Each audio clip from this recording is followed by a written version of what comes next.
Please काका पकड़ो तू बेच शांति में नहीं अंदर क्यों जाते हो काका प्लीज आप हम कर से कोई नहीं તું તો ખોટીનો છો અરે રોજ અમે प्लीज અરે રમી चिराग भाई માર મહિને કેટલા રૂપિયા તને આપ્યા કેટલા ટકા આપ્યા હે તને કહું તો સાંભળ તો કેટલા પૈસા આપ્યા માર મહિને હે એ ભામ્યા મારવા ને ઓલી 5 વાર આપ્યા ઉશીના પૈસા અઠવાડિયાનું કહીને મને 10 મહિને પૈસા પાછા આપ્યા છે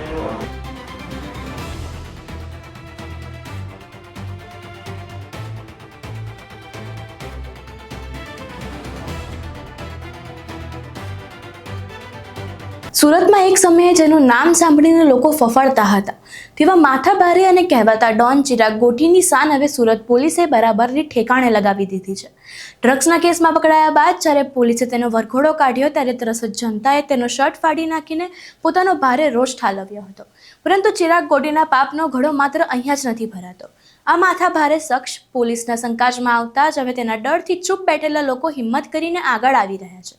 એક પછી એક તેના નવા કાળા કારનામા અને ગુનાઓ પોલીસના ચોપડે નોંધાઈ રહ્યા છે.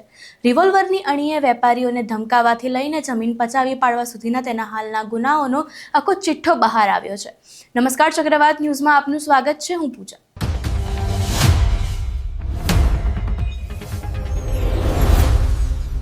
ચિરાગ ગોઠી અને તેના સગીરતોએ એક સંચાલક પાસેથી લાખો રૂપિયા ઉછીના લીધા હતા. જ્યારે ફરિયાદીએ પોતાના પૈસા પાછા માંગ્યા ત્યારે ચિરાગે પૈસા પરત કરવાને બદલે વેપારીના લમણે રિવોલ્વર મૂકી દીધી અને ધમકી આપી કે આ રિવોલ્વર કોઈની સગી નહીં થાય. સરથાણા પોલીસે આ કેસમાં ચિરાગ અને તેના ભાઈની ધરપકડ કરી રિમાન્ડ મેળવ્યા હતા. ત્યારે હવે હાલમાં જ તેના નવા ગુનાઓ સામે આવ્યા છે.